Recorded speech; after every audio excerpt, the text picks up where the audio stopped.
తిరువూరు శేషమేంద్ర ఆశ్రమం నుండి ప్రతిరోజు కూడా ఒక మంచి మాట చెప్పుకుంటున్నాం. ఈ రోజున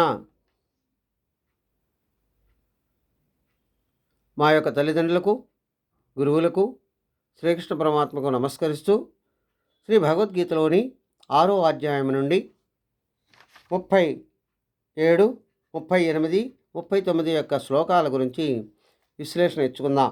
అవి ఏమని చెప్తున్నాయంటే, ఆయతి శ్రద్ధయో వేద యోగాచ్చలితి మానస అప్రాప్య యోగ సంసిద్ధిం కాంగతిం కృష్ణ గచ్చతి కచ్చిన్నో భయ విభ్రష్ట చిన్నాభ్రమివ నశ్యతి అప్రతిష్టో మహాబాహో విమూఢో బ్రాహ్మణపదే అని తెలియజేస్తుంది.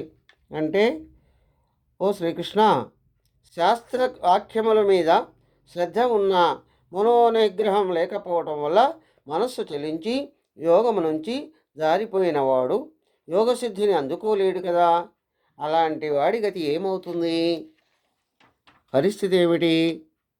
అటువంటి యోగచిత్తుడు పరబ్రహ్మ మార్గంలో చెడిపోయి ఇహపరముల రెంటికి కూడా భ్రష్టుడై నిలబడే చోటు లేకుండా పోయి చెదిరిపోయినటువంటి మబ్బు తునకలాగా నశించిపోతాడు కదా. కాబట్టి ఇలాంటి సందేహాన్ని పూర్తిగా చేయటానికి నువ్వు తప్ప ఎవరు కూడా సమర్థులు కారు. మిగిలిన దేవతలు కానీ ఋషులు కానీ అది వారికి సాధ్యం కాదు. కనుక నువ్వు తప్పనిసరిగా నాకు ఈ విషయాన్ని తెలియజేయవలసింది అని ప్రార్థించాడు. స్వస్తి సర్వే జనా సుఖినో భవంతు. ఓం శాంతి శాంతి శాంతి.